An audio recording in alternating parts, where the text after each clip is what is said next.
দাদু দিদিমা সাংঘাতিক কাটলেট বানাতো, ঠিক আছে।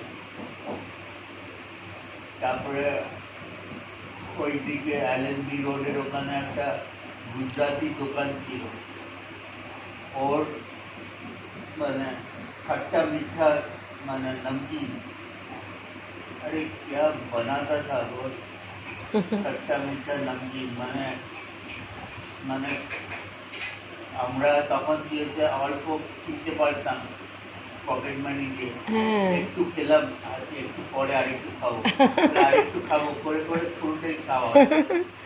তো তারপরে যখন আমি দিল্লিতে এলাম, করোল বাগে থাকতাম, ঠিক আছে। করোল বাগে এরকম দোকান নেই যে আমি চষে বেড়াই, ঠিক আছে। তার মানে আপনি খাদ্য রসিক বরাবরই ছিলেন। তারপরে ওখানে একটা দোকান আছে বিকানে, ওখানে dhokla, there are 15 types of dhokla, বাপরে অনেক, and each is a delicacy. এত রকমের ধোকলা হয় এটাই জানি না। Yes. ওটা খেলে ওই অমিতা জানে, ওকে খাইয়েছি, ঠিক আছে।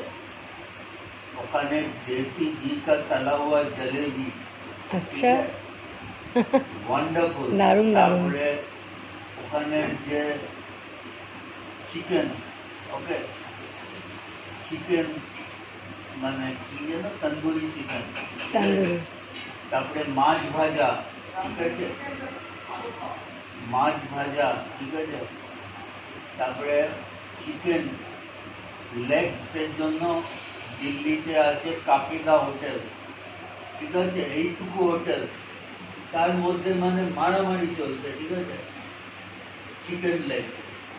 তারপরে ওকে নিয়ে গেছিলাম চাঁদনি চৌকে, পরাঠাওয়ালা গলি, ঠিক আছে। এরা খেয়ে সব মুগ্ধ। মানে এক্সপিরিয়েন্স দেখ তোর কত করিয়ে দিয়েছে দেবাশিস দা। হ্যাঁ, আগে তো আমরা খুব ফ্রিকোয়েন্ট যেতাম, এখন অনেক কমে গেছে।